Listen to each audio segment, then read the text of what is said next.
Thank you. Yeah, it's a pleasure on our part as well to do this because it's a mini reunion. So there are 3 survivors of this trip from 56 years ago. Brian Marts from Washington State and Sam Silverstein from New York. And we don't get together very often, a few times in the last 56 years. And so this is great. And we wanted to do this before, our numbers decreased even more, right? And so it's perfect. What we're going to do is that the middle section, I'll have a slideshow. But I'm going to have Sam go first and tell us about what led up to it. And it's a little bit more complicated than most trips. And I think we're not going to tell you all the details. Thanks. I was afraid that I was too close, so I was getting, okay. In short, these are climbs about the highest mountains in Antarctica, and they were not known to be there until the International Geophysical Year, which was just before the 1960s. And then they discovered these mountains, and then they were published in a couple of magazines and so forth. And what happens is the mountaineering community is, full of people who are very creative and original and looking for something new to do. So when that happens, invariably there'll be more than one person who thinks, oh, that'd be a neat thing to go do. And a couple of groups in the United States thought of that and actually carried through the planning to some level before we were nixed by U.S. government, basically. And so we all went back to our normal lives and whatever. And then a year or 2 later, the American Alpine Club, which is a national climbing organization, got word from the State Department saying, whatever happened to those guys who wanted to go? Because now the U.S. government will support them. And, we think, I don't think we have any positive proof of that, but we think the ultimate motivation for that came from some person in State Department or somewhere that looks after American interest in terms of what other countries think of us or something like that, and heard that there were rumblings about people wanting to make a first ascent of the last continent, the highest point in the last continent, which is the only continent that had its high point not climbed. And so word went out, I think July or August of 1966, to American Alpine Club and said, put a national expedition together and we'll support it. And you guys get ready to go in November. And this is something like August or something like that. And we all had jobs or schools or something lined up, right? This was a couple of years after we were trying to go. And so basically we scraped together an expedition with 10 people and a neutral leader. The expedition was put together from those 2 groups. And we were there for 6 weeks, and is that mine? It's not mine. Good. I hear the music up there. And it was a very successful expedition. So what I'm going to do is turn this thing over to Sam Silverstein, and he's going to give us sort of the prelude to all this from his point of view. He represented one of the subgroups that originally started to do it. And then I'll show you a slideshow, sort of a matter-of-fact slideshow of how the expedition went. And then Brian Marts will close off with some cogent thoughts about how our observations relate to what's happening in the world, and you'll figure that out. So, Sam, are you ready? First of all, thank you for coming. It's a pleasure to be here and to be with Brian and Eiichi and with all of you. This expedition would never have started had the International Geophysical Year not been moved up by 25 years. It used to occur every 50, but then an Englishman and an American scientist both helped get it going. And so the IGY was to occur in 1957-58. And I hadn't graduated college at that point. But one of the members of our expedition, Bill Long, was part of the IGY, and in the 1958-59 traverse of Marie Birdland. So here you see the crevasse detector of their vehicle train going across Marie Birdland over the site which the National Geographic map said there was a huge mountain, but there was no huge mountain. And then the Navy, flying further ahead of them, found the Ellsworth Highland and the mountains that turned out to be the highest mountains in Antarctica. And the highest of them was called the Vinson Massif, named after Carl Vinson, who was then a member of the House of Representatives and a major supporter of Antarctic exploration. On this expedition, Bill Long discovered a coal mine on top of a mountain he called Glossopteris, and the Dirty Diamond Mine was the first evidence in Antarctica that continental drift had occurred, and was a very important finding because there was great controversy about continental drift. And here you see him coming from the top of Mount Glossopteris with his characteristic frozen beard. We experienced that too, and Eiichi will show you a picture of it. I first learned about the highest mountains in Antarctica from the Mountain World, a publication of the important mountain climbing that was then going on. And I did so one evening together with a friend, Charlie Hollister, who was also on the expedition. And we had just come back from Denali, from a very successful climb of the east side of Denali, the first descent. And we said, what are we going to do next? And we decided that these mountains would be an objective. And so that began in the fall of 1962. We didn't go until 1966 because the politics involved were really quite formidable. The politics being that the U.S. government had decided only to support, through the National Science Foundation, scientific expeditions. And we wrote several science proposals, all of which were turned down because it was patently obvious that what we wanted to do was climb the mountains. And so finally, as Eiichi told you, we had a friend at the National Science Foundation who kept us informed about what was going on. And he interested both the National Science Foundation and the U.S. government in putting an expedition in the field. Charlie and I were the East Coast group, and Eiichi and Brian were members of the West Coast group, organized by Pete Schoening, a great Himalayan expedition leader and member. And many of his relatives are here, and Eiichi will introduce them to you in short order. The second thing that happened just before, actually after our expedition occurred, before our expedition occurred, was that the Antarctic Treaty was signed and you see the names of the countries who signed the initial Antarctic Treaty. This was the first Cold War treaty.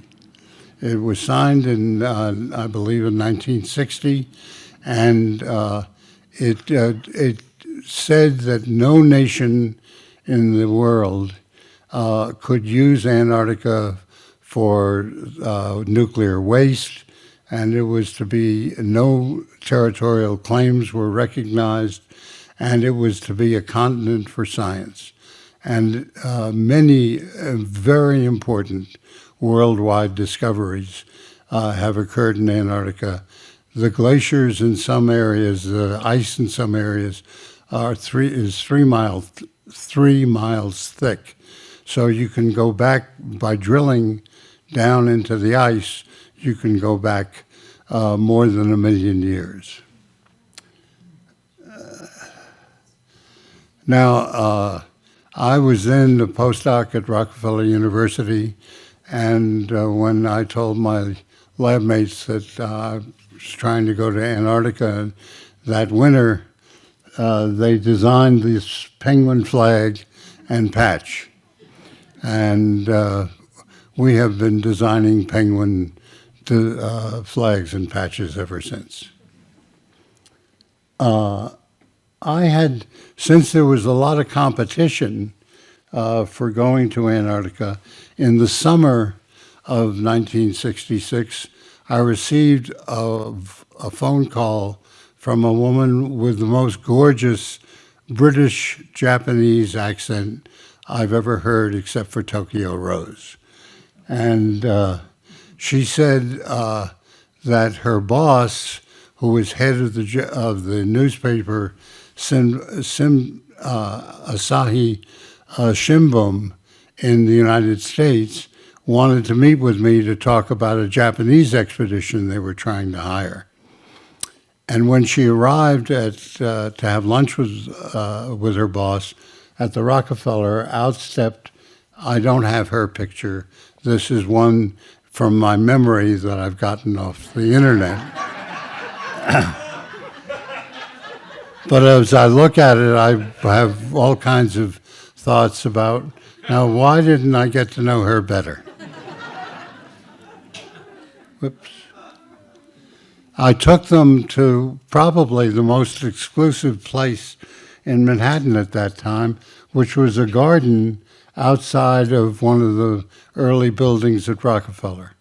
So her boss was going to take me to a very expensive Japanese restaurant, but I took them to a higher class place. And in the middle of lunch, her boss said to me, through her, how much money is the U.S. government putting into this expedition?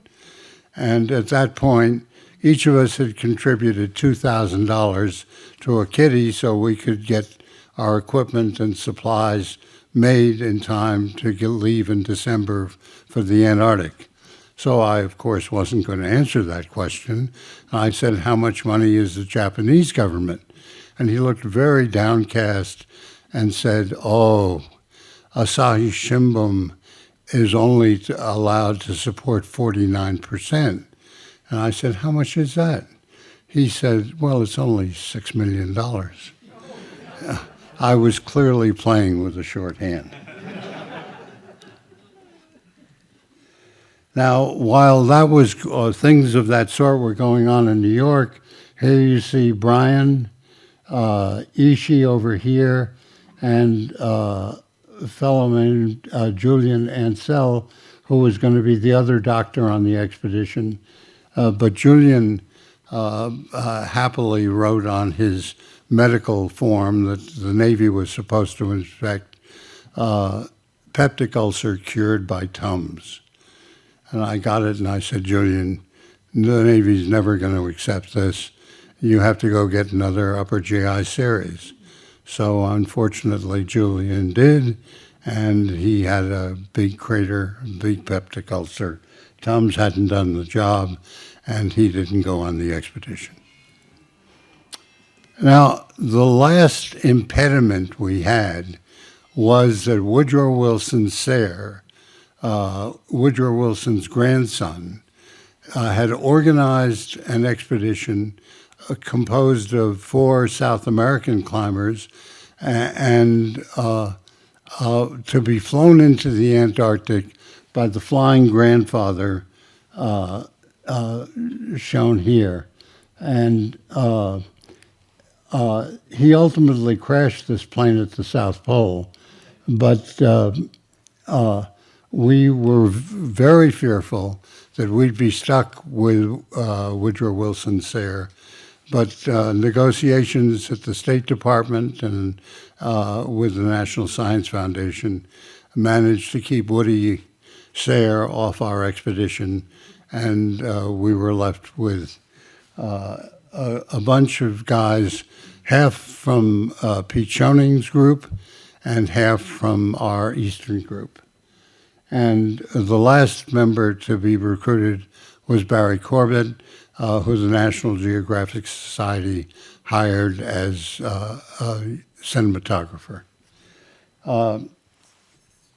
Let me say that putting together these two groups from competing groups from two parts of the country, we at first thought would be difficult.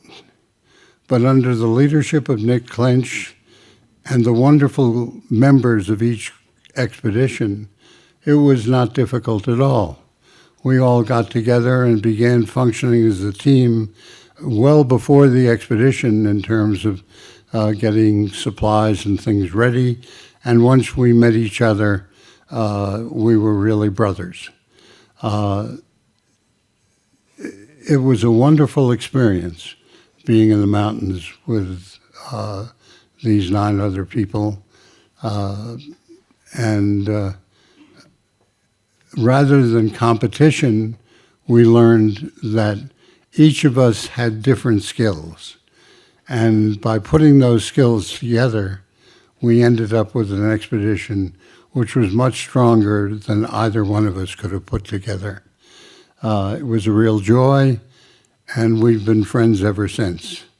So let me turn you back to Eiichi Fukushima, and he'll tell you about what we did in December when we took off for Antarctica. I should tell you that on the evening we took off, Nick Clinch, the expedition leader, sent a telegram to the American Alpine Club, then a meeting in New York. At its annual meeting, he said, "All penguins leaving for the south." And so we did. There's something different about expeditions in 1966 compared to the modern day. And that is actually a significant difference. And so I should spend some time discussing that. Come on. All right.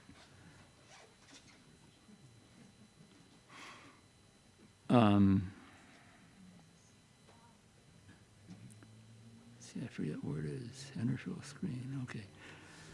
So nowadays you hear a lot about mountaineering expeditions, right? But things have changed a lot in more than half a century since we went. The technical abilities of current day mountaineers are just stupendous. And there's a lot more emphasis placed on the abilities of, physical abilities of people to carry out these really difficult projects logistically and technically. And there's less emphasis placed on, say, the group as working together as a whole as we did 50, 60 years ago. And I should tell you that also that this was an era before solid state elements. In other words, radios were made out of vacuum tubes instead of solid state transistors and integrated circuits. So everything was big. TVs were this long instead of flat things. We did have down equipment, but we did not have the high-grade climbing boots that are, you go to REI and there's 10 different kinds of cold weather climbing boots now. And so we did things like in the Korean War, one of the most essential equipment for the Army people were these things called Mickey Mouse boots, which were rubber boots that were double layer with air insulation in between. And they were magnificent for keeping your feet warm, but they were not good as mountaineering boots because we didn't have the soles of the mountaineering boots. And so one of my tasks before we went was to take these 11 pairs, we had 11 members at that time, of what we call Mickey Mouse boots. There's an official name. I think it's like Army, what is an official name for Mickey Mouse boots? Thermal boots or something like that. And we were acquainted with an old European boot maker near University of Washington, and I frequented that shop for a week one time, taking 11 pairs of these things in, and he would shave off the sole that was on there and then weld on Vibram bottoms. And that's what we wore. And so our feet were, by and large, warm, but that's one big difference with a modern expedition. Another one, having to do with what I started to say in terms of transistors and whatnot, was that once that plane took off and said, we'll see you in 6 weeks, there was essentially no way for us to communicate with the outside world. Nowadays, I mean, there are true stories of people talking to their families from top of Mount Everest while they're dying, right? And you can hear them die with their, cell phones that bounce off the satellites and things like that. We didn't have any of that trouble.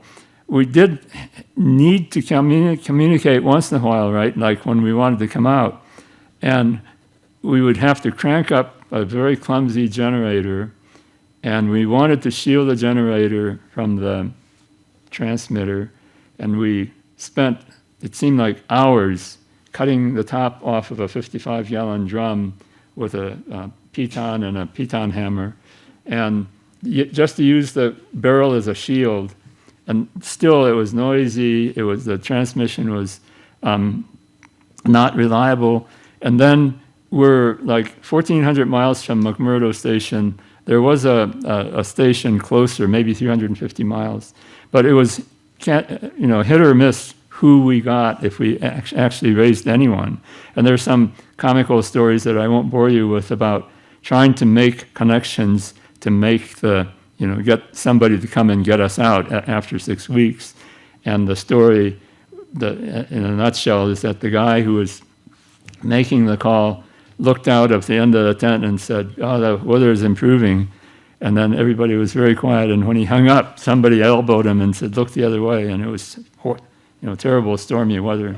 And there's this conversation about what's the penalty for giving the wrong weather forecast to the Air Force. And he said, "Well, you got the winter over, right?" And so, okay, so that's a significant cultural difference between our group, isolated for 6 weeks there, and almost anything that's done these days. And so I wanted to get that in there. So here's Antarctica. It's a big continent. Where the heck is it? Okay. So it's like 6,000 miles across here, right? So the continent itself is maybe 3,000 miles across or something like that. And the mountain we were at is right here. So the mountain range from South America comes around here and whips around, and it continues to down there. And the height as measured indirectly during the International Geophysical Year was something like 16,860 feet. Now they've remeasured it, and that's really inaccurate because they just kept, they knew how high things were 1,300 miles away, and they just kept correcting on that as they moved across the continent. And there are much better ways to measure heights of mountains, And so now the height of Vinson has been lowered to a little over 16,000 feet. Doesn't matter. But anyway, that's what the height is. And so New Zealand is at the bottom of the picture here. And then it's something like a 8-hour flight on a C-130 to get to McMurdo Station, which is not exactly where the mountain is. So then you have to go something like 4 or 5 more hours to fly to the mountain. And so that's on the way down to New Zealand. So we're talking about 1966. There were no flights that could make it from Los Angeles to New Zealand without refueling. So this is, what, Tahiti or somewhere like that, right? And then this is McMurdo in 1966. Now it's about, I don't know, 5 times bigger or something like that, with all these research facilities and whatnot. And then the big track at the top is that the icebreaker having come in for the summer months. We load we got taken there with a wheel-equipped C-130. C-130s, for those of you who don't know, are the 4-engine high-wing, 4-propeller engine high-wing aircraft you see quite often flying around low around the Sunport. And they were workhorses in the 1960s, and they still are, right? You don't do that with cars. I mean, there are no 1960s cars that are still playing major roles in American transport. And then the other thing that this picture shows is the Nansen sled that's being loaded up, and we use that. That's a very important thing for us. So we got to the mountains on the C-130, and it's clouded over, right? This is all clouds down here. But Vinson Massif is for our primary target. Mount Shin turns out to be the 3rd highest mountain in Antarctica, and we'll end up climbing that sort of incidentally. If you look the other way, all right, so we're looking south right here, and so you have to realize this is December in the south end, the bottom of the Earth. So you're looking south, and the sun just goes around and around, right? And it just goes lower one side and higher in the other because we're 18 degrees north of South Pole or something. That can't be right. 14 degrees, something like that. Okay. So if you look the other way, so Vinson is off to the right. Then there's Shin and Tyree and Gardner. So Shin is the 3rd highest mountain in Antarctica. Tyree is the 2nd highest mountain in Antarctica. And Gardner is the 4th highest mountain in Antarctica. We climb all 4 of those plus a couple of others. And so you can sort of see what things look like. And the next picture will show Gardner and Tyree. So the plane is flying to the left here.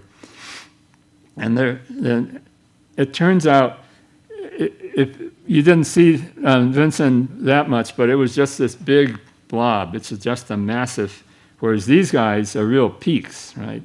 And they're, from the bottom to the top, there is something like 6,000 feet or something of that order. So we're looking at big pictures. And if you go around to the other side of this so that Gardner and Tyree switch, there's Tyree on the left and Gardner on the right. And what this does is it shows us which way we tried to climb Tyree. So we ended up putting a camp on Gardner, over here somewhere, and then we climbed Gardner, and that's just a walk. And then we had to descend this very steep thing and put a camp here, and then a couple of guys made it up to Tyree, and I will have some more pictures of that. So when we got there, the C-130 disgorged us, and actually the commanding officer of the forces in Antarctica came with us and wished us good luck, got in the C-130, and it was off. See you in 6 weeks. Oh, and before we forget to tell you, we left you a 55-gallon drum of fuel farther up the ice, and we couldn't get you there today because of a fog bank. But just go up that way for a while and turn right, and it'll be there, right? It's a 55-gallon drum.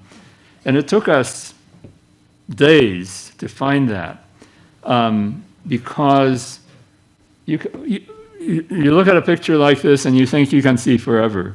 Well, you can see forever distance-wise, but you can't see everything because the land isn't absolutely flat. So it goes up and down, with a wavelength maybe of a mile or something like that. So that means that, if the difference between the top and bottom of those things is more than the height of the fuel drum, and if they happen to put the fuel drum at the bottom, you'll never see it until you're within a mile of the fuel drum. And that's exactly what happened. And it took us like 2 or 3 days to find it. So in the meantime, the rest of the guys, besides the guys who were looking for the fuel drum, started manhauling the sled. Something like, we were dropped off maybe 20 miles from the range. And fortunately for everybody, the gas was found after these guys got significant, like halfway or a third of the way or something like that to the mountains. And it was just in time, right? And so there's Charlie Hollister riding it like a bronco. Anyway, there's that 55-gallon drum. So one of the most important instrument we were loaned from the U.S. station in McMurdo was this motor toboggan, which is like a ski-mobile, forerunner to a ski-mobile, snowmobile. It's like a heavy truck version, right? So it doesn't go as fast, but it has really impressive pulling power. And that was of great help to us. And so we did various things for relaxation, taking showers. And when we started the mountaineering part, almost immediately, this is the first camp we put up above base camp, we got hit by a storm. And in fact, that was probably the worst storm of the entire 6-week period. And this was at Camp 1, and I'm not sure who that is, but they're just, examining to make sure that the tents are going to hold up. Well, they worried about their tents, and what they didn't know was that at base camp, which is supposed to be much more secure, everything was flattened. So I think Brian's in one of these tents cooking.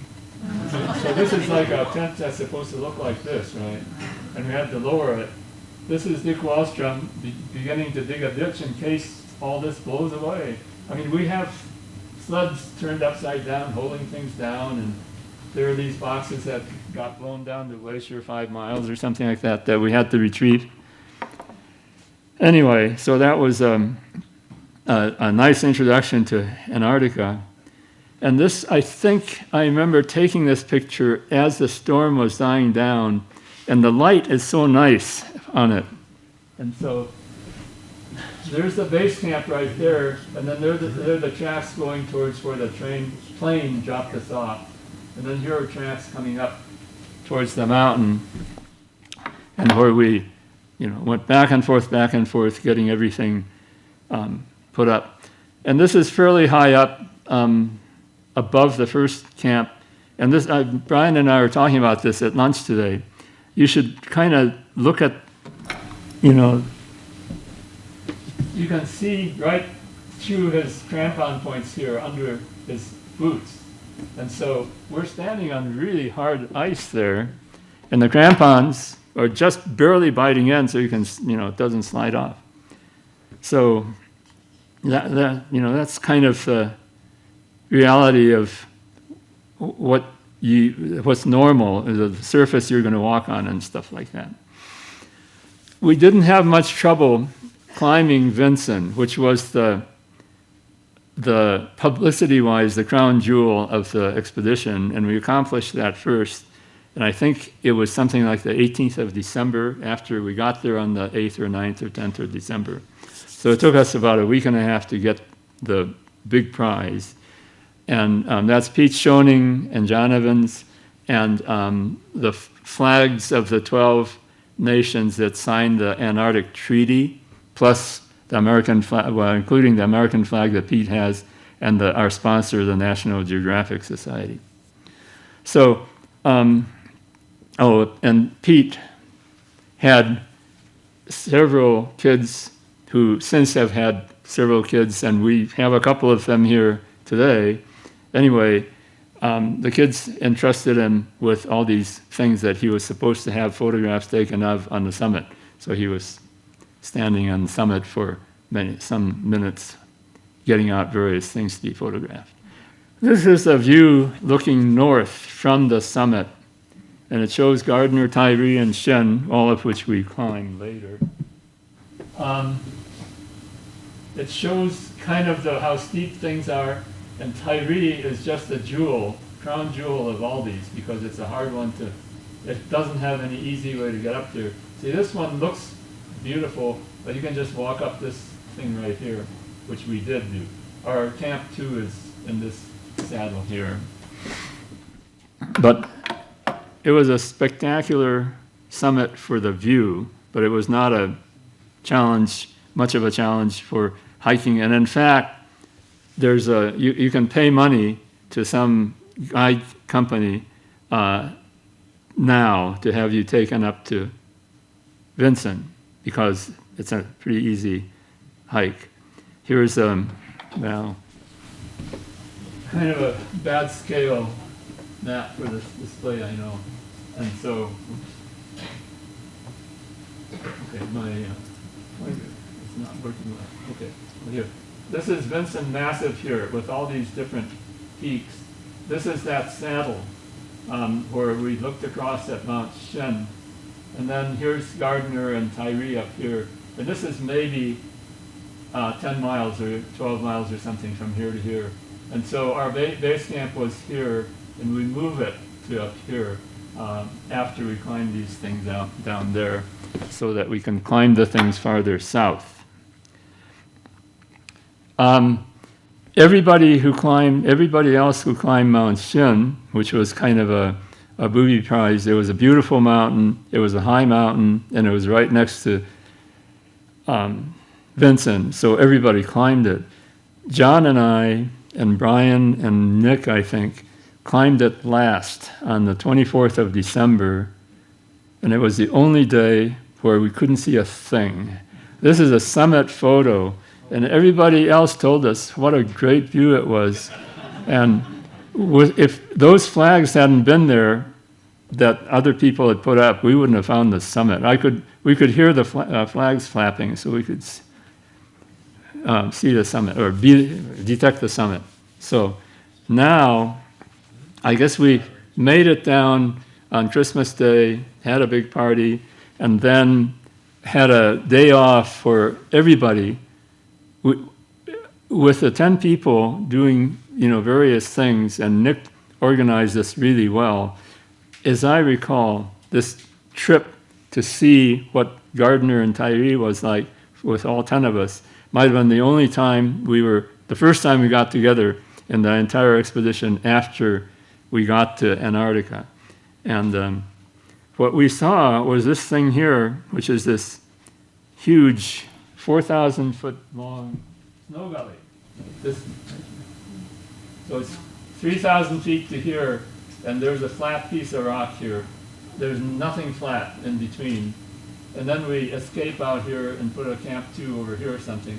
And the other thing to note is that it looks blue up there, right? And so I'll show you a close-up of that later. So we just start marching up that gully, putting trails in. You can see 4 figures towards the bottom, starting up. This is what it looks like sideways from there. So that's the nice rock structure. And that's Pete, I think, chopping steps. And this is that platform 3,000 feet up where we actually put a tent. And to those of you with sharp eyes, you can see these synclines and anticlines in here. This mountain range is marvelous for somebody like Bill Long, who's shown here, who's a geology professor, because all the rock structure is visible, right? If you're in Kentucky or somewhere, everything is covered, and you can't, geology classes have to come out west to study rocks or something. Okay, so this is the platform 3,000 feet up this 4,000 foot gully. So now what I'm doing is looking straight down that gully. So here's that red tent that we just saw at Camp 1. And here's base camp, which is straight down, right?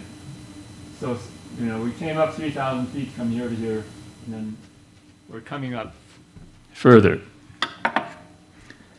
This is what I showed you, pointed out as the look blue at the top.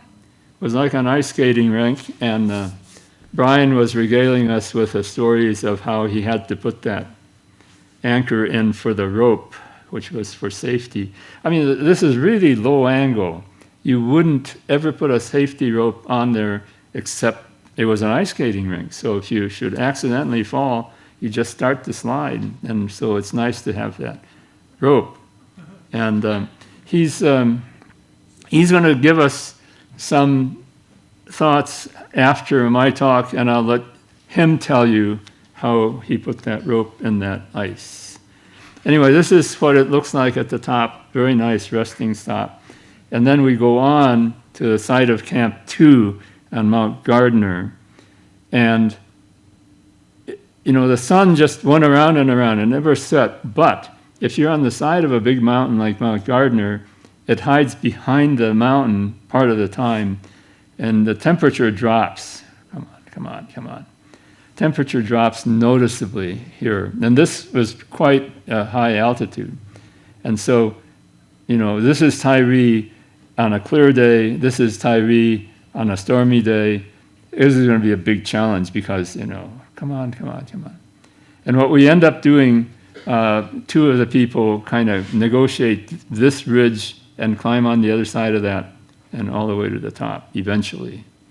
But we weren't sure that what is happening here.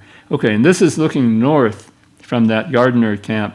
And I point out Mount Ostenso because you'll see it again, and it's a very pretty mountain. And then we climbed something else down here, Mount Anderson. And I don't know what's going on with the computer, but we'll see.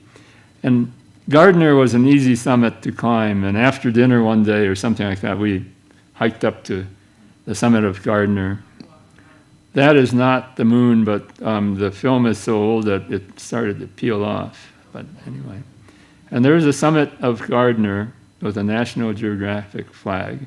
And that's me with Dick Wallstrom there. National Geographic has an article on our trip on the June 1967 issue. And there's a 3-page spread of a picture like this one, taken about the same time by somebody else, Dick Wallstrom. It was so photogenic that everybody was taking pictures. And we were relaxed because it was easy terrain. We're not roped up or anything. And it was a glorious evening. And so you see Ostenso again, that's the thing in the center of the picture. And you've seen this picture before, but I'm showing it to you now because now we're going to try to get to Tyree, which is up here, off of a camp here. Basically, I think Brian and John or Barry tried to get through this stuff. Oh no, they went down to this col by going over the top of Mount Gardner, and some other people tried to get there coming over this way, and it was impossible. So basically, we ended up going up over the top of the fourth highest mountain in Antarctica, put a camp here to climb the second highest mountain in Antarctica. I participated in the carry for that tent. So I went from the high camp on Gardner to the high camp on Tyree, and this was taken on that descent to the campsite. And that's the hardest thing I might have done that whole trip. This was very cold and very brittle.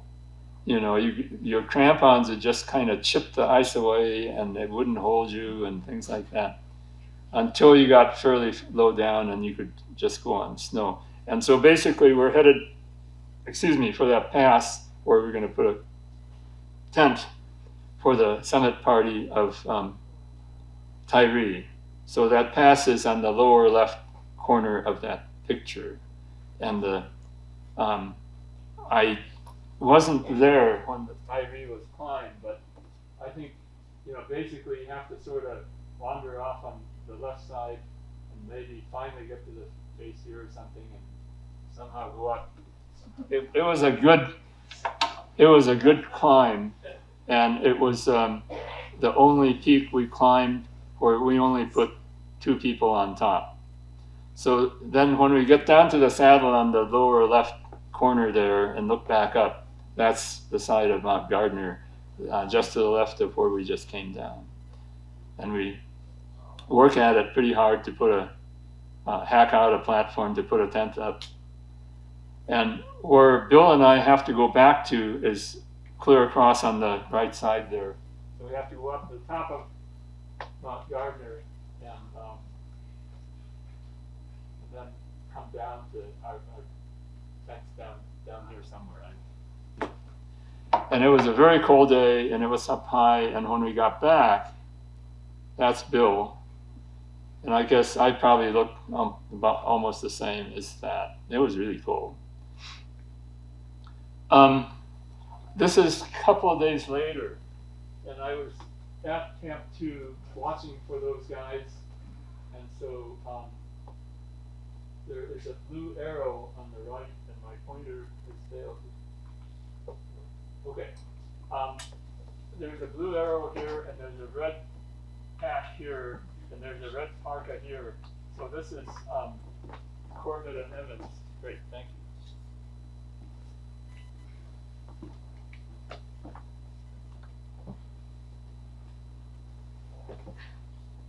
The button with the sun. I'm pushing it.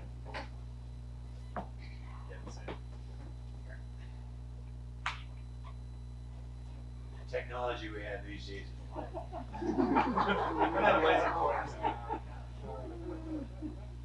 All right, thank you. All right, so there's one person here, and there's an orange tent right there, which is hard to see. And so that kind of shows you the scale of the problem. That day, these guys went up this gully, and then it didn't go, so they turned back. And I think they might have rested a day and then tried again and went farther down and then went back up. And in the meantime, okay, so these are pictures taken by John Evans on the climb. And so you can see Gardner and the face we had to go down to get to that saddle on the right edge of the picture. And then they're good ways up. I mean, they're higher than Gardner. So at this point, looking straight down. So yeah, I think they left early in the morning, and it took them all day to get to the top. And there is Barry on top. And in the meantime, 4 of us decided to go climb another mountain, and we were, we going to go another, let's say 10 miles down the range, and after going about 5 miles, let's say, it was 6 o'clock in the evening by some measure, and that was the time we made radio contacts with everybody, and we could see Mount Tyree off in the distance. So we stopped, turned on the radio. We couldn't talk with anyone, but we could hear the conversation. And Dick Wallstrom on the one end of the conversation, and he was at Camp 2 on Gardner trying to talk to guys on Tyree, and he said, well, I can't find you. And John Evans had been talking on the phone on the other end, and Barry jumped in and said, look on the summit, you lunkhead. And so they were on the summit, and Dick wasn't looking on the summit. So this was 6 p.m. after, I can't remember when they left, but pretty early in the morning. So it was like an 11-hour climb. And then they got down well within 24 hours, but it was a very long day for them. And in the meantime, we went another 5 miles downstream, down down the glacier, and we wanted to climb Long Gables. And at that time, I was led to believe, in fact, Bill Long was led to believe that this double-summited peak was named for him and his brother, and I've been corrected by somebody who had, like maybe Bill's brother, who had more input into naming these mountains. At any rate, this is called Long Gables, and it's named after either Bill or one of his brothers. And this is maybe the second day. Well, okay. What we end up doing is climbing this ridge here, which is the ridge on the left side, right? The main ridge. After we tried a gully route, which is at the edge of that picture, and it was deemed too dangerous because of avalanches. This picture is stolen from Damien Gilder. So this is taken in the 2010s, much more recently, sideways of the mountain we climb. So this is Long Gables, and we're climbing this ridge, which is kind of hard to see. In other words, this thing is much farther over than this thing here. And then somewhere up in here, we cross over, and then we climbed up that way. Doesn't it look really impressive, Brian? And we didn't think it. Yeah, it's frightening. Yeah, we never saw that view. Anyway, so we hammer away at building a camp on the ridge after we fail at the gully route. And what we're going to do is just go right up that ridge, more or less, and then peel off to the left. And yeah, that's Brian on the right, and maybe me in the center, huh? And Pete on the left. Yep. Yeah. And there's our camp. You can see where the rock quality changes. The dark-colored rock that goes halfway up on this picture is pretty crappy stuff. And then the lighter-colored stuff, gets to be much, much better rock. You can always tell Brian because he's got his maroon hat on and blue jacket and nothing red on him, right? So there's Brian. I don't know who's ahead of him, but.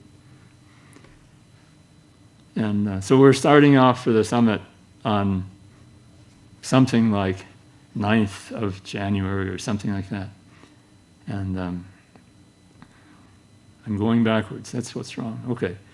And this is the rotten rock part. So there are a couple of people, you can see their red packs directly above on the right side of the picture. But then after a while, things get better, right? Steeper, and there's Brian. And so this part was pleasurable. It was just you scramble up. There's Pete. We got up past this saddle between it and the next mountain, and then the clouds started pouring through. And by then, we'd climbed 4 mountains, and we did it essentially flawlessly, and we thought, we didn't want to be the guys who screw up a successful expedition. So we turned around and went down within sight of the summit, and we're kicking ourselves that we're the only failures of the whole expedition, right? And I think the next day we had to resupply the camp, which was well above the glacier. And then the next day, it stormed. And it stormed all day. And I think that was like the 11th of January. And the promise was that we were going to go back on the 12th of January to rejoin our friends. And so we thought, shoot, we've got the only expedition that didn't attain the summit. And we're taking naps and playing games in the tent in the fog. And in late afternoon or early evening, it clears up. And by 9 o'clock, it's just gorgeous, right? And we're thinking, we said we're going to go before the 12th, and we have 3 more hours before the 12th. Why don't we just give it a shot? So we left at 10 o'clock at night or 11 o'clock at night or something like that. And we just flew up there because we knew, we'd done it before. And so here's Pete above that saddle, way above, at maybe 7 in the morning or something like that. And there's Bill on top at, pretty early in the morning. And then we just went down very safely. So I think I might have taken this picture. That's Brian up front. And this is Pete belaying me, looks like. And then we have to go maybe around that snowy point and turn left and go down to the east side or west side of the range. And there's Brian leading across a gully. I mean, this was a hard mountain. I mean, it was consistently, troublesome from maybe after, 1 hour after leaving camp or something like that. And it was steep and, scenic and everything. And we were always quite often on these really sharp ridges. And the geologist, Bill Long, went nuts when he saw this because he said it's a classical example of, and there's some technical word that I don't remember now, of absolutely straight ridge that's been carved by 2 glaciers on each side. And so our tent is right on top of this somewhere, and I've never been able to locate it on that picture. When we got down to the camp at maybe early to mid-afternoon, after leaving at 10 o'clock at night or something like that, it started to fog in or something like that, but it didn't matter. A detail I failed to mention, when we were almost at the summit, we heard the putt-putt of the motor toboggan coming into our valley to pick us up. And we just watched, right? And so this lonely figure got out of the motor toboggan and labored his way up the ridge to our camp. And we left a note, right, saying, we've gone up the mountain, 10 p.m. or something like that. And then, 2 minutes later, we saw this figure walk back down. I'm sure muttering something, but, we couldn't hear. And then he went off, right? And so we thought, all right, as long as we did a good job on the mountain, let's just pick up the camp, go all the way down onto the glacier so those guys don't have to come up to, call us down and stuff like that. And we did that. And I think we even started to make dinner when those guys came back. And we made them wait until we finished dinner, and then we went back. In the meantime, the sixth mountain was being climbed by 4 others, including Sam. And this is Ostenso, which was that mountain that had that kind of a curvy summit ridge with a peak on the end. And we're looking at it sideways now. And it's just a spectacular mountain.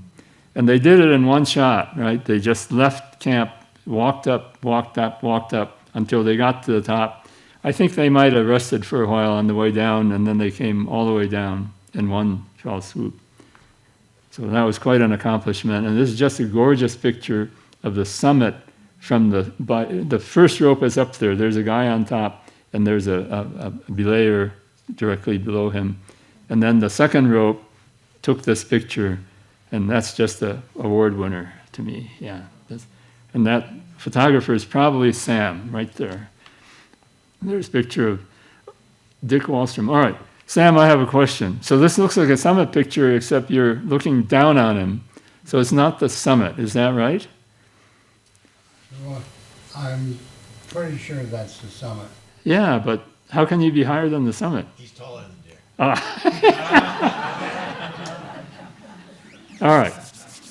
So there is the saga of, so we got back together and motored out, took everything out 20 miles to the airdrop landing camp.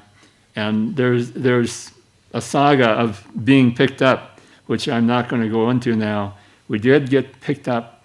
I'll only say that it was picked up by I thought it was a rookie crew. The crew that took us in on the C-130 was a veteran crew with an admiral on it and so forth. And the crew that got sent to pick us up was, I think, a much less experienced crew. And it had snowed a lot. And they landed, and I thought what they were going to do is that they, taxied up to us.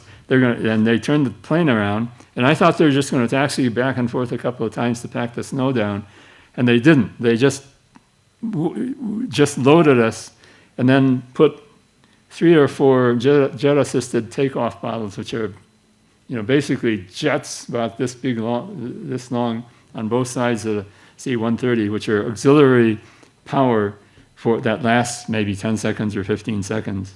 And when he started up this not very well packed track and then turned on the JATO, fired the JATO bottles, and when the JATO bottles went off after so many seconds, we were still in touch with the ground. And the pilot sort of rocked the plane back and forth, so it was on one runner and another runner, and kind of waddled it off the snow. At which time we looked at the crew, and the crew looked very relieved. And so we thought, well, that was a close call. Right? We went back out to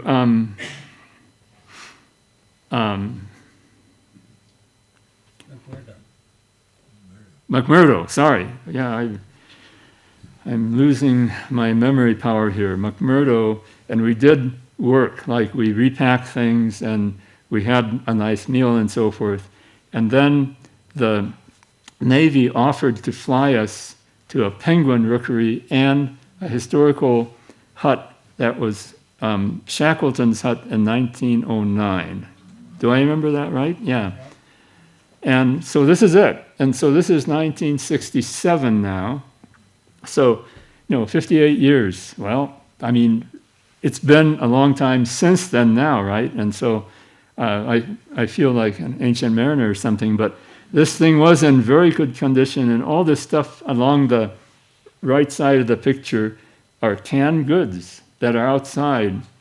They're kind of rusty, but the contents were still in there, right? And then the things on the left side that we only see a little bit of were like bridles, things for horses, right? Those guys had horses. Anyway, the other thing for which Cape Royds is famous for are these guys. It was wonderful just seeing them and then just walking through them. And so these are the chicks, I guess, before the coloring becomes the same as an adult's coloring. We saw some parent trying to come back to find the young with a fish in his mouth.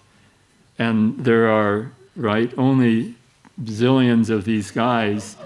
And when they're walking through a group of them, some of the chicks thinks, oh, that's my mom, and start chasing her. And somehow the parents can figure out who their offsprings are. So they just, outrun these guys until they get to the right offspring. It's pretty comical, yeah. And I think one of our expedition members had a nice encounter with one of those guys. Yeah, that's a neat picture. All right, so that's essentially the end of my presentation, but let me introduce you to the party as they look. So of the people who are here, here's Brian, here's Sam, and here I am. And then this is John Evans, Dick Wallstrom, Nick Clinch was the leader, Barry Corbett, and Pete Schoening, and Charlie Hollister, and Bill Long. And this was taken at McMurdo as we deplaned coming in from the mountains. And I think that's the end. So I'm going to turn this over to Brian. Well, for every presentation, there has to be a penalty phase. And I'm the one that was selected to do the political aspect of this presentation. I live in Western Washington by the Olympic Mountains, and about a month ago, there was an article in our local newspaper that predicted in the next 20 years, all of the glaciers in the Olympic Park will be gone. That's pretty significant. There used to be a large section of glaciers on Mount Olympus, Mount Anderson, some of the other peaks. Those will be leaving. And I was reminded at that time of when we went up in 2006, of the changes that we recognized within a short period of time, 40 years. That's not a geologic time frame, that's a human time frame. And the changes we noticed were great. Okay, I saw a hand up there somewhere. Go. When you mentioned the elevation of the mountains had been determined, was that from the upper level of the glacier, snow level, or was it from bedrock? From sea level. Sea level. Sea level, Sea level, absolute elevation. so that never changed. It never changed, but it got measured better. So, 55 years ago, they didn't have a way to make a reference at the bottom of the mountain. So they had to start at sea level, which is 1,000 miles away or something like that, and said, okay, in the first 500 miles we gained so many feet. And that just kept building on it. And there are all these errors and working over 1,000 miles. The And errors now- would magnify. Yeah, and now we have modern methods of determining exactly how high you are right there without going back to the ocean. That was done with satellite Yeah. imagery. Thank you.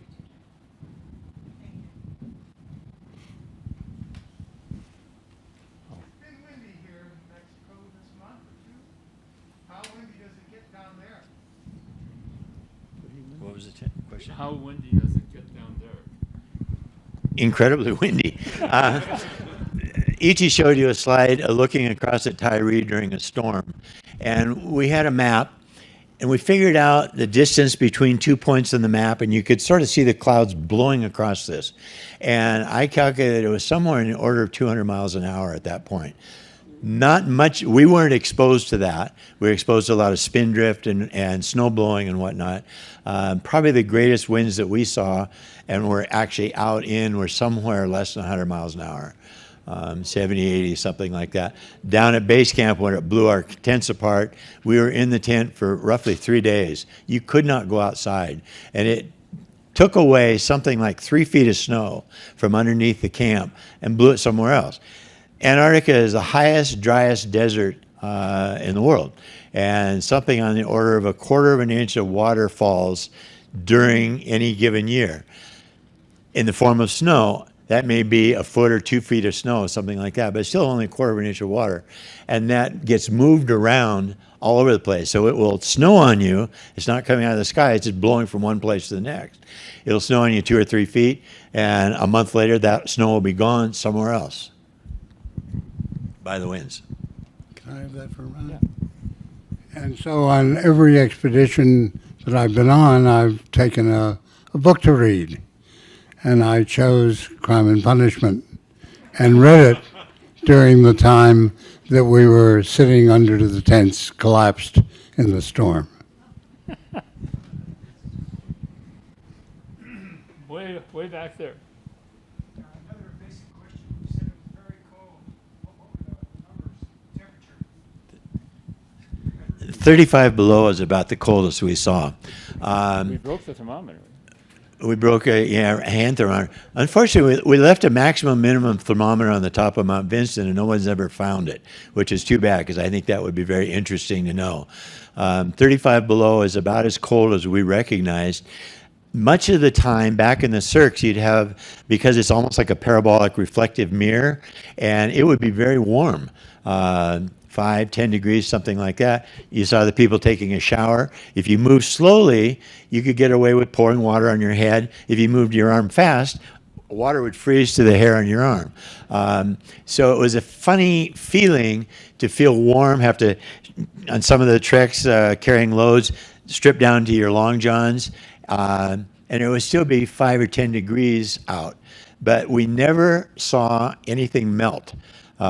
You walk along a rock, the rock would be warm, being in the sun to your hand. You'd kick snow on the rock or something, expecting to see a drop of water form. Never experienced that. It was sublime. It would go from the liquid form or the solid form to the gas form without going through the liquid form. I guess because of temperature, altitude, and whatnot, and dryness. That was kind of an interesting phenomena to realize how cold it was, but it didn't often feel that cold. So when we first flew into the range, The pilot said that the air temperature about 1,000 feet above the mountain tops was 27 below. And a C-130 has big windows in the cockpit. It's a huge cockpit and big windows low down in the cockpit. And remember, we've been working for, I'd been at this for 4 years, and here I am finally in the mountains or above the mountains crawling around saying, gee whiz, holy smokes, do you see that? And Admiral Barkutis was sitting in the co-pilot's chair. And finally, after crawling around and making all these exclamations about how wonderful this place was, he looked down at me and he said, hey kid, you are from the National Geographic, aren't you?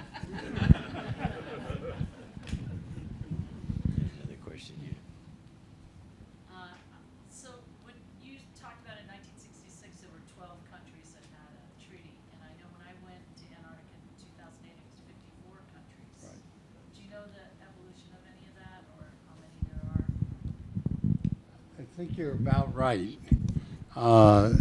Of course, the treaty evolved over all these years, and many more countries have joined because of the scientific results from Antarctica have been absolutely spectacular, right? The hole in the ozone, the discovery of the coal and the strata that connects to South America and to what was Gondwana before it became, before the continental drift broke it apart. There are neutrino detectors at the South Pole. There's the best kind of international cooperation in science imaginable. The Russians and Americans in Antarctica don't have any trouble talking to each other. And when we were back there in 2006, a whole group of Russian helicopters flew into Patriot Hills, where we were,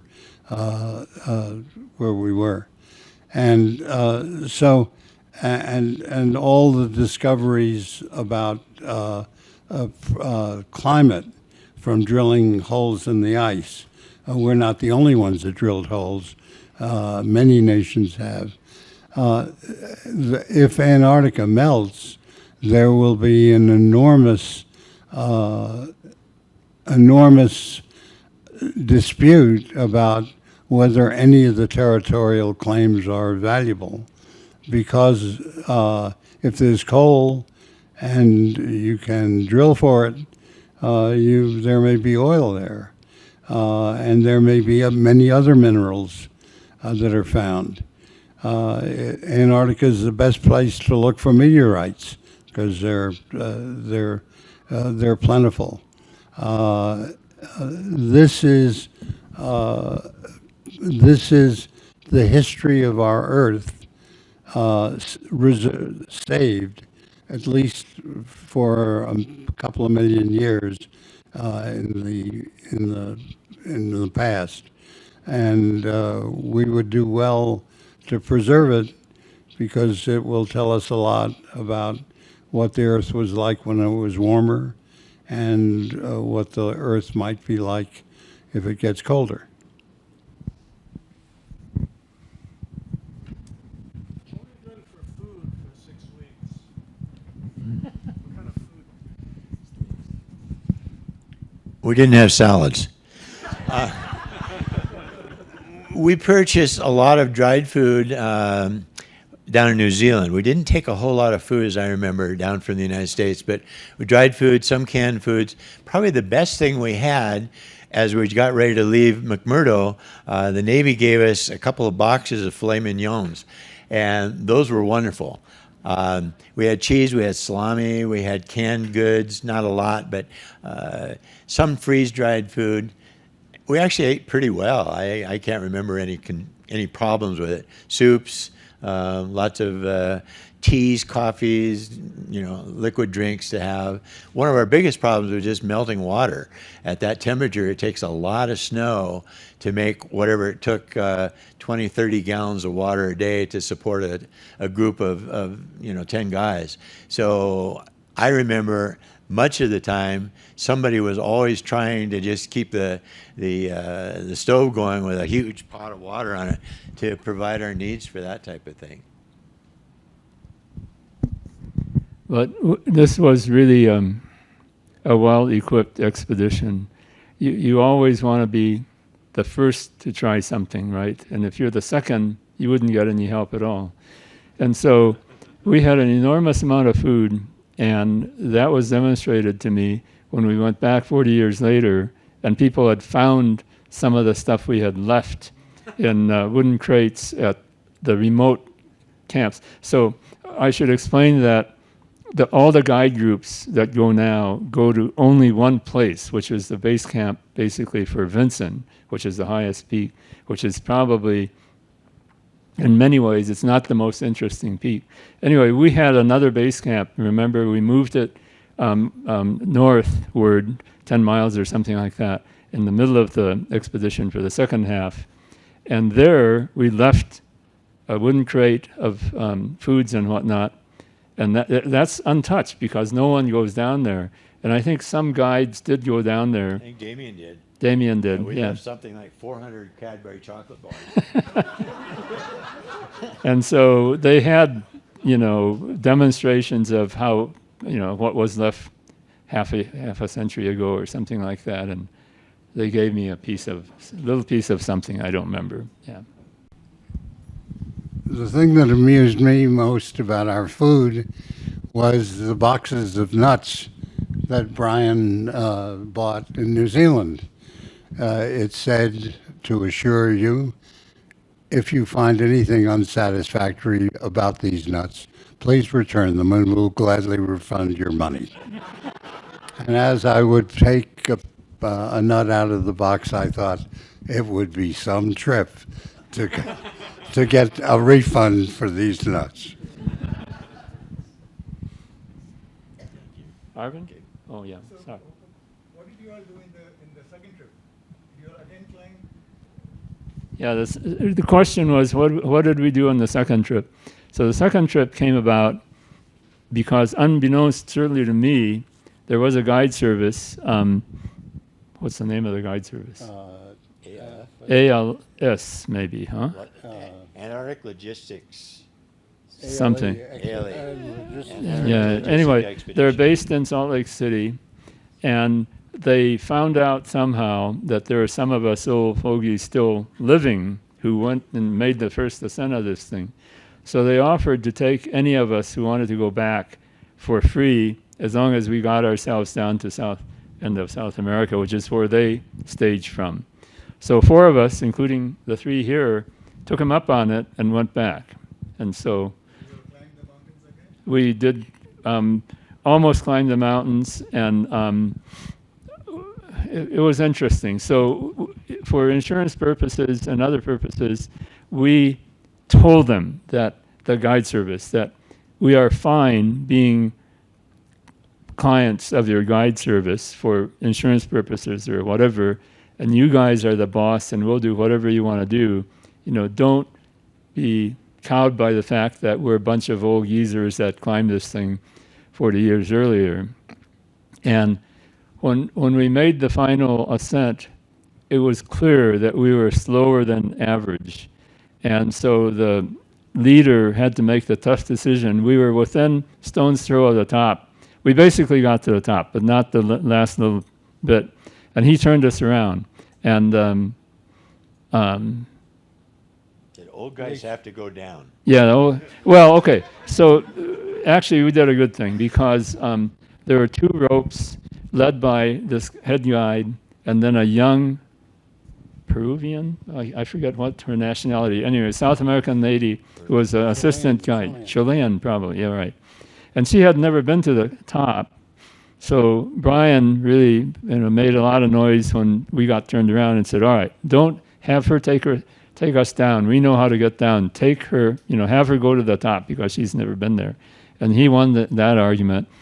And then we decided, all right, we're going to show them that we're in pretty good shape. We're not going to have them pass us on the way down, right? And so we just about died trying to stay in front of them. Anyway. Okay. Question in the end. Oh, yes. Just one second. I didn't feel well at the level of Sam's Col, so I went back to Patriot Hills, where the main camp that we came from, and then got to fly back in and pick them up when they got off the mountain. And while I was at Patriot Hills, the Russians arrived with a major delegation of high officials that they were looking at the Russian station on the other side of Antarctica. They also went to the pole, and it was clear that their territorial thoughts were no less Putinesque in 1966 than they are today.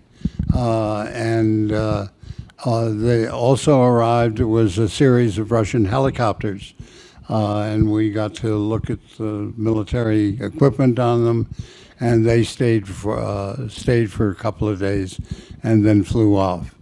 And I also had the opportunity to meet the a lot of adventure travelers who come to Antarctica for various purposes. A woman who skied solo from Hercules Inlet on the Weddell Sea side. That's the other side from McMurdo, and where Shackleton was trapped and had his boat sink. She lost 40 pounds in the solo travel from there to the pole. She was an interesting lady. I met a bunch of Indians, a regiment training for cold weather down there. I met a fellow who flew a Rogallo kite around the world and was forced down in China by the Chinese Air Force and had to be extracted by the British. I mean, it was an international potpourri. But one of the most interesting things to me was that most of the people who came to climb Mount Vinson were so intent on getting the 7 summits that they came, climbed Mount Vinson, and got the fastest airplane out when there were thousands of unclimbed peaks and beautiful peaks nearby. So it was clear that they were there to set some kind of personal record. They weren't there to enjoy the scenery, and it seemed to me, and that seemed to me to be a shame. At any rate, I spent, I guess, 2 weeks after I left you guys in base camp, watching all the activities of that occurred, including flights to the South Pole and other activities. The food that they served at this camp was just spectacularly good. So it was a real pleasure to spend time with the guides and other people coming in and out, to get some insight into the different motivations of people who differ in their kind of interest in Antarctica. One other thing that hasn't been mentioned is as we were going up the Branscombe Glacier to the area near Sam's Col, another party was coming down, and we stopped to chat with them, and one of them stopped to chat with me, and he looked at me and he said, "Oh," he says, "I know who you are. You're the old guys. We heard you were coming." And for the first time in my life, I felt like an artifact. I just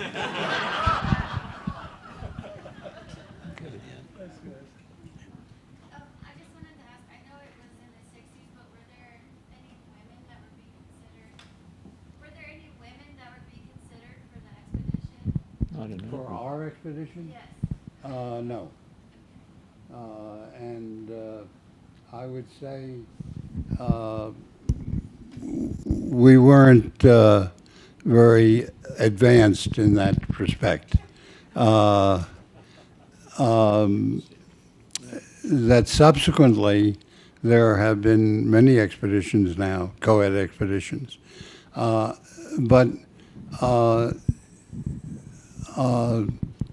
there weren't a lot of women who tried to join us.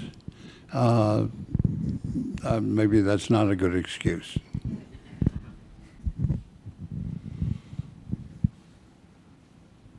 Yes. Yes.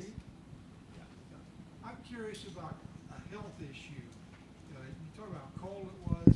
I get it from your talk that there were no serious physical problems, fall or frostbite. He was the only one of our expedition that got any frostbite, and that was just on an ear. And it was because it was warm enough that you pull your hat up, and the wind is still blowing, and some things you don't recognize. We got a little bit of frost nip. I got frost nipped on my toe, and still don't have feeling in it, but it wasn't frostbite per se. But by and large, we didn't have any injuries at all. Did you fall? Nobody fell. Well, I fell down, but I tripped. yeah, sidewalk fall. Yeah. I was the doctor for the expedition. We were in the coldest part of the world. We were all healthy when we came in, so there were no new bugs to get. And so my job on this expedition was very simple, to enjoy the fellowship of the people we were with, and to enjoy the cleanest air on Earth. If you look at those pictures, it doesn't look anything like a picture of the atmosphere any place in the United States. It's wonderfully clean and clear. There are no animals in central Antarctica, so there's no birds, so you can't get bird flu. And there's nothing to infect you. I guess unless you keep good sanitation in your camp, it's the magic mountain, right? Without any of the deficits that the magic mountain had. And nonetheless, we had a very complete medical kit, so that we could have dealt with some severe injury or illness, and we had a radio so that we could call for help if we had to. It's a big difference from Scott dying of frostbite 11 miles from one-ton camp and being in a place where a C-130 can come in and pick you up. And that is, I think, a major difference between what goes on today and what happened in the heroic age of exploration.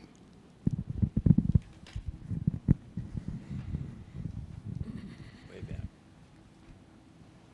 And one of the photos you showed what you called an ice rink, and you alluded to maybe some creative techniques for how'd you get the rope in? Oh, yeah. Okay, that's. Oh, I know this story. This is a good one. Thank you for the question. I'm blushing. That was the hardest ice I have ever been on in my life. Nothing went into it. I tried to chop a footstep in it, and I ended up cutting a platter out that was probably 4 or 5 feet in diameter that I was standing on.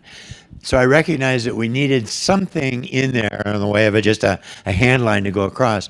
I had these little ice screws, they call them coat hanger ice screws. They're very thin. And I tried to screw that in. I could not get it started. I'd chop a little hole with my ice axe, and it would penetrate maybe 1/8 of an inch. And I'd try and start it in that, and it wouldn't happen. It happens that there are little cracks, and I don't know whether you recognize them in there, but they're little cracks that, as the ice moves, little tiny crevasses, maybe a 1/4 of an inch in diameter or width or something like that. They're filled with snow. And so I thought, I could stick one of these things right down in that little crack and then pee on it. And at those temperatures, it froze instantly, and we had a wonderful anchor. Thanks for the question. Yeah, right. You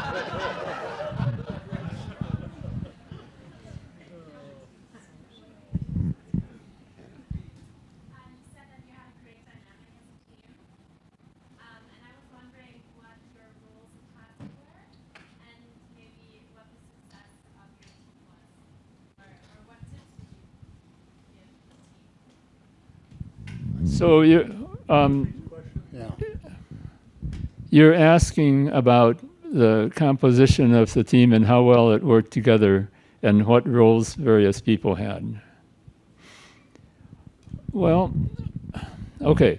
So basically, everybody could do everything, but the person who had the absolutely important role and that only that person had was a leader, and that was Nick Clinch. And he did everything like assign who was going to go up what mountain and when and stuff like that. He took a lot of suggestions. I'll tell you. Sure. But he did it in a way that was not very authoritarian, right? I mean, I think he is considered to be one of the most successful leaders of climbing expeditions of that era anywhere. I mean, he has outstanding records in these big mountains in the Himalayas, and this thing in Antarctica was a smashing success. And when you meet him and talk with him, you think, how can this guy lead anything? Because he's this kind of a, what would you say, soft-spoken, self-effacing guy, and to top it off, he's not a great mountain climber. And that, he plays that to his advantage, right? Because if you're a very good climber and then you're trying to run the show, you tend to run over other people's rights or whatever. Nick could just, from his position say, all right, you and you and you are the first summit party, and I'll be in the last one. And right there, it eliminates a bunch of sources of friction and stuff like that. And so, as it was suggested at the very beginning, this was a very congenial group made out of two very unfamiliar parties.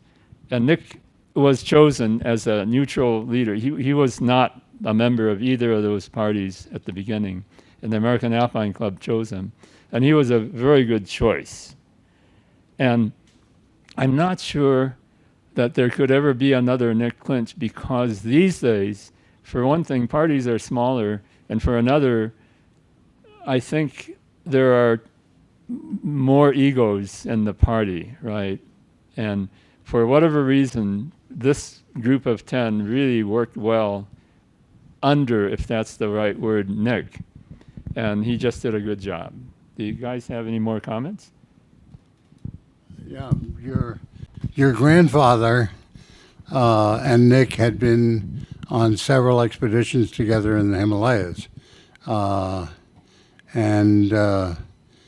in addition to his K2 adventures. And so he had someone, Pete Schoening, who was a really trusted and intimate friend from previous climbing experiences. I'm sure that was a big anchor to windward for Nick, who took on this leadership role by the just a few months before the expedition left. So he didn't organize the food, he didn't organize the equipment, he didn't choose the personnel, and then several of us knew each other very well. Charlie and I were friends from high school. Barry and I were friends from college. I knew Pete reasonably well. I knew John Evans reasonably well from planning with him for the party that Charlie and I put together, and Bill Long was part of that group as well, although we didn't spend a lot of time with him because he lived in Alaska. But I think there's something more important than all of these previous contacts, and that's something Charles Houston called the Brotherhood of the Rope. And that spirit of sacrifice and of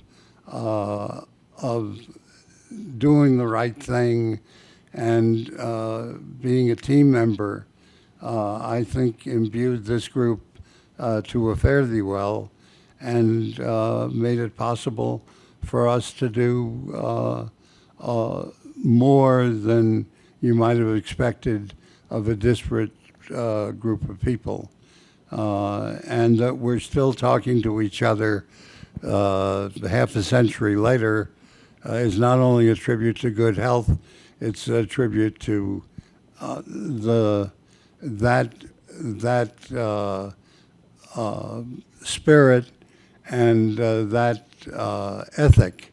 I mean, today we hear about people passing others in the mountains who are sick or dying or what have you, and saying good luck to you and walking on, right? I don't think that ever would have happened with us. So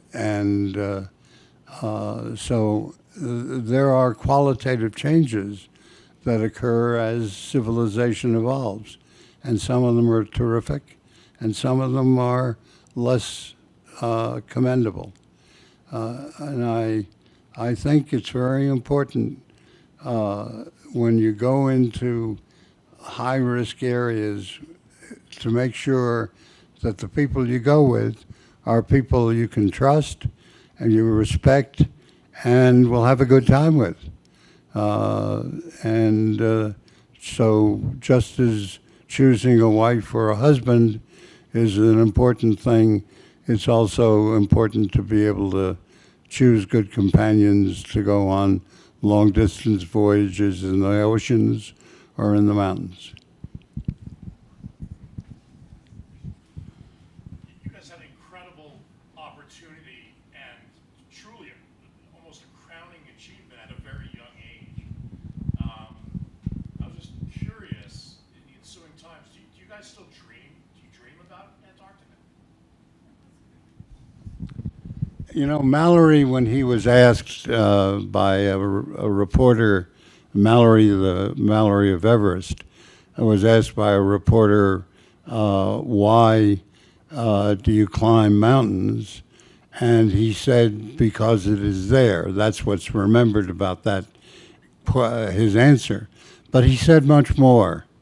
He talked about the then ethic of climbing and of the Brotherhood of the Rope, essentially, and said if you can't understand why we go to a place where there's no gold to be found, no unique minerals to be found, of little interest to the Air Force because you're not going to learn very much about high altitude physiology if you're spending all that time on climbing. I think the answer to the question was answered by Mallory at that time, that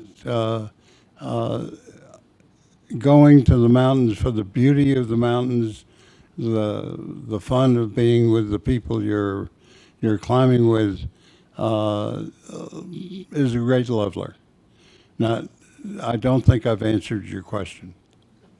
Is that right? Do you dream of Antarctica? I don't think I have any dreams of Antarctica. Maybe because it was such a satisfying experience. And the awful dreams you have are of things that didn't work out so well. And the other thing I think that about your question is you were very successful at an early age, right? You know, I think that's a perspective that is, forgive me, is incorrect. We had our whole lives ahead of us, and many more good things to do. As Willie Unsold said from the top of Mount Everest, I have miles to go before I sleep and promises to keep, right?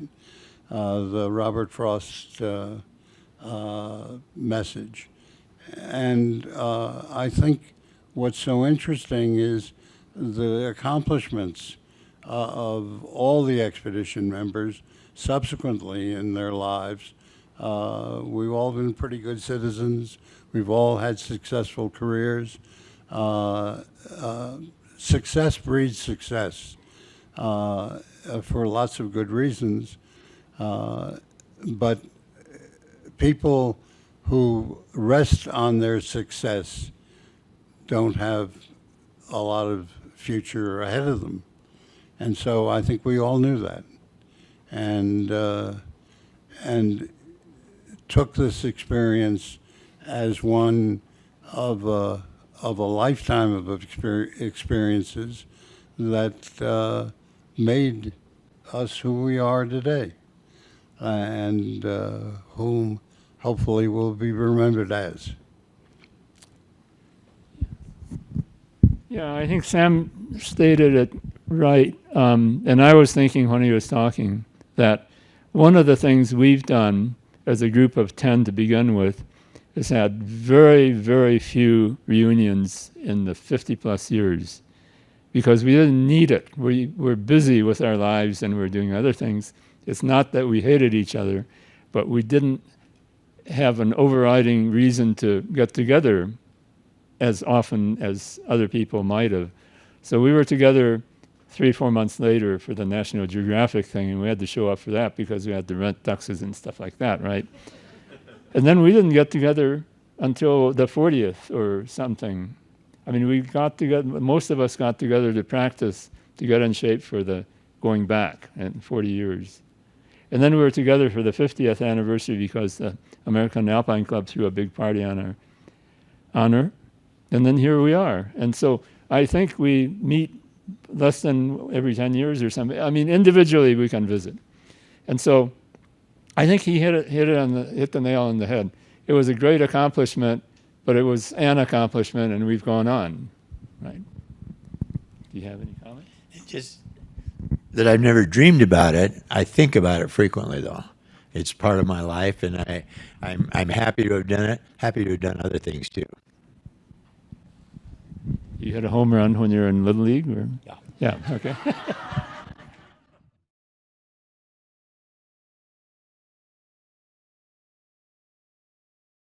Yes, my name is Brooke Long, and I'm from Reno, Nevada. My dad was Bill Long, and Dad never really talked about his explorations and his. So I sort of found out about it later. 40 years later, I was able to meet the people that he went on the expedition with to Antarctica, and just how fantastic it was to meet everybody and get the opportunity also to climb Mount Vinson, one of the mountains that they had gone up. Did he? I'm gonna ask you a couple more questions. Okay. Did he? But then look back there when you answer. Did he climb at all? Like, did you grow up climbing or hiking at all? So I did not. I was afraid of heights, and I rappelled off the house and got all screwed up off a single-story house and was scared to death. I did manage, though, later to overcome the fear of heights, and I rock climbed for about 6 years, whole hog in the 80s, and climbed El Cap in Yosemite and enjoyed that. Yeah. So, but Dad, I never knew. I had to look up what he'd done in books and that sort of thing, National Geographic and whatnot. Do you remember, like, how old were you when you first sort of like started looking that up? So I knew as a kid he was going to Antarctica quite often, and it wasn't until I was in college and was 19, 20 years old. So it was sometime later, yeah. How old were you when we went to Antarctica? I was 45. No. When Oh, first time. five. Five, yeah. So just a kid. You remember him going on that trip, but you didn't really. He was kind of didn't really talk about what he was doing. Yeah, you're right. He didn't ever, once Dad was done doing something, he was on to the next thing. He was always on some kind of an expedition up until his last, he died in January, and he was always on an expedition. Do you want to mention what? Yeah. Did he ever talk about his geologic exploration in Antarctica? He did. A lot of it just was over my head. He did a little bit more. We would go on trips together, and he would explain the local geology of wherever we were. He did mention a little bit of his continental drift stuff and the fossils he found in Antarctica and their significance and how it was somewhat overlooked. Yeah. Awesome. Next. Thank you. That's awesome, Greg. Yeah. What was the question? So again, you can just introduce yourself again like you did at the beginning, and then if you grew up hearing these stories, and actually maybe when you do your introduction, will you say your parents' name also? So, Yeah. You're kind of doing that. So then if you're referencing like my parent told this story or something, yeah. So just if you heard these stories growing up or not. Okay. So I'm Max Schoening. Pete Schoening was my grandfather, and my father is Eric Schoening. My mom is Christine Schoening, and I'm from Seattle, Washington. Growing up, I didn't hear a lot of these stories very in depth. A lot of the information that I got was from my dad, but he would always tell me that Pete never talked much about his trips. And a lot of the information that he had was from other people telling him stories. But I eventually started reading books and looking online to try to get information because I was really interested in it, just because I didn't know much about it and I didn't know my grandfather very well. So I started digging into it just to learn for myself. But yeah. And do you do any climbing or adventuring or anything? I'm really into skiing. I've grew up skiing my whole life, so I'm really into skiing, touring and just exploring in the mountains. That's a big passion of mine. Who was the Schoening who went to Everest with your grandfather? That's Clev Schoening. So he's my uncle pretty much. He's your He's Pete's brother's son. Yeah. So second uncle. Yeah. Yeah. Next.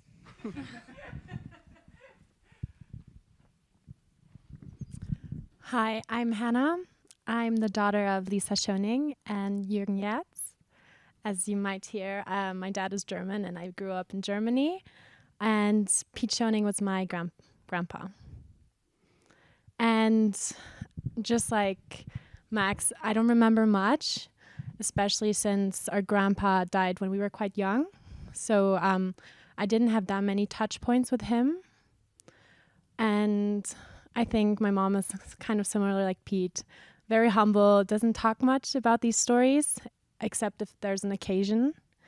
And I hear a lot from my uncles and my relatives when I'm in the States.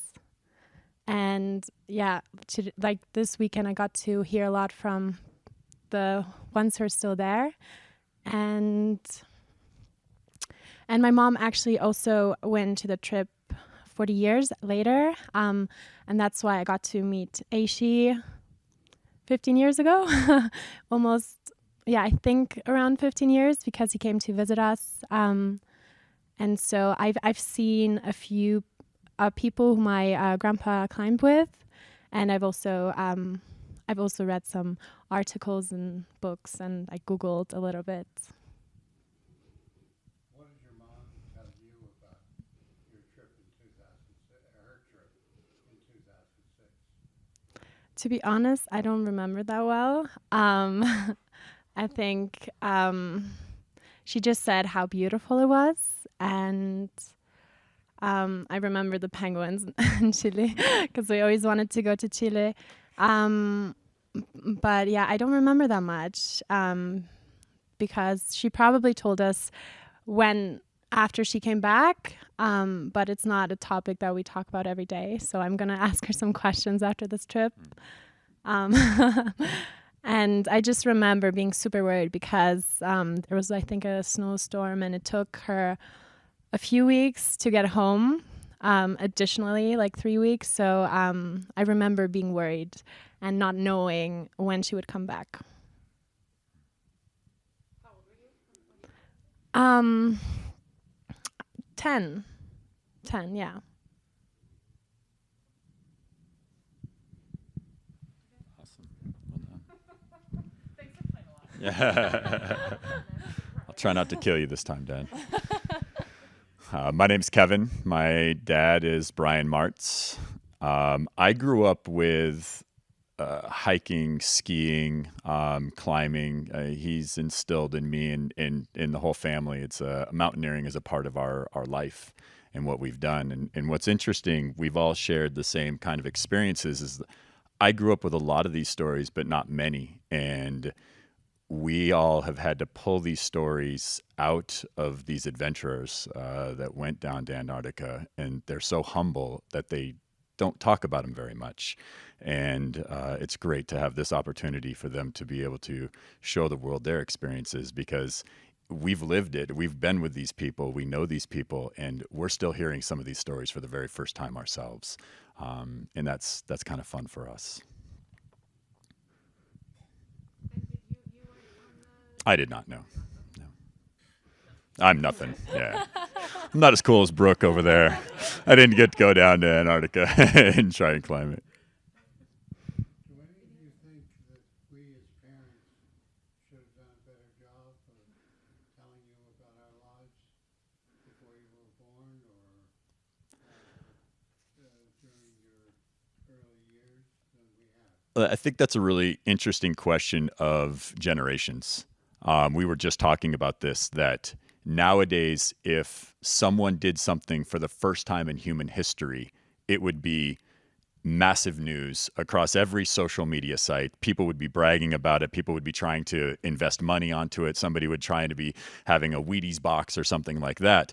And that's the difference between maybe this generation and even the younger generations, and yours, is that I have to pull these stories out of my father. I have to get him to talk about them, and I have to ask him to talk about it, as opposed to maybe other people that would just talk about it all the time. Wine works. I'm right on it. I don't know if anybody else wants to, yeah. And for me, seeing all of these pictures, I've seen some of them, but to have this occasion to see all of the pictures that fit one trip and not having like pieces of everything really helped gain a bigger perspective on all of this. And sometimes I do feel sad about not knowing all of these stories because it is really amazing and it's really inspiring. And I really love that these men are so humble and adventurous. And I feel like I would know more about myself and my story if I would know more about these stories. But I think it's also a personality thing. And what I admire most is that it's really about the nature and the experience and the team. And I really, for me, these stories are so inspiring and they really give me hope for the future. And so that's why I would like to know more, because they're so powerful and yeah, inspiring.